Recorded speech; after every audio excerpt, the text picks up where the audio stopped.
Okay, I'm a little bit nervous, but here we go. My name is Aubree Tamez, and this will be my first story that I'm telling, that I'm recording myself.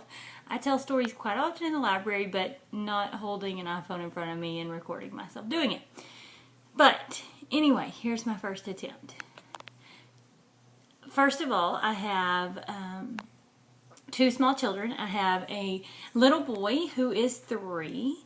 And his name is Kai, and I have a little girl who is 1.5, and her name is Paisley. The other day, Kai was very, very sick, and he had to stay home with me. And all day long, we just did whatever Kai wanted to do.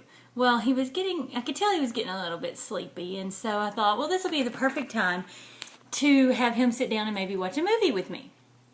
So I was flipping through the channels, and Harry Potter, the first one, came on. And being a Harry Potter fan, I thought, might as well let him watch it.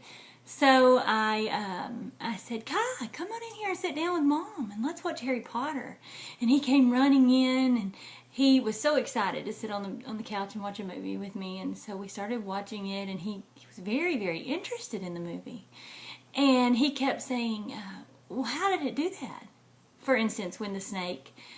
when they go to the zoo and Harry makes the glass disappear with the snake. And so Kai said, how did it do that? So I explained that it was magic. And so anything in the movie that would happen, he would say, Mom, is that magic? And I would say, yeah, that's magic. So this goes on and on and on. We didn't make it through the entire movie, but we did watch a lot of it. Well, then later on that evening, we needed to leave the house and go somewhere. So I told him he needed to go to his room and go to his sock drawer and get a pair of socks. Oh, which brings me to my item, the socks. This is what made me think of the story. So I told him to go to his room and get a pair of socks. And he went in his room, and he was in there for forever. All it was is to get a pair of socks. But it took him forever to find a pair.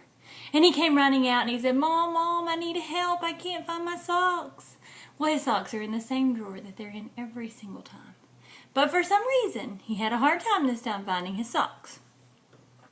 So he left out of the room, and he went and, of course, got distracted and started playing with some toys. And I went in there and got a pair of socks and laid them on his bed.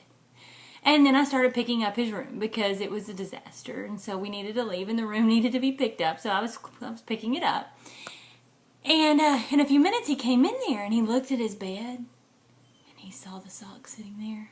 And he looked at me, and he looked back at the socks, and he said, Mom, is that magic?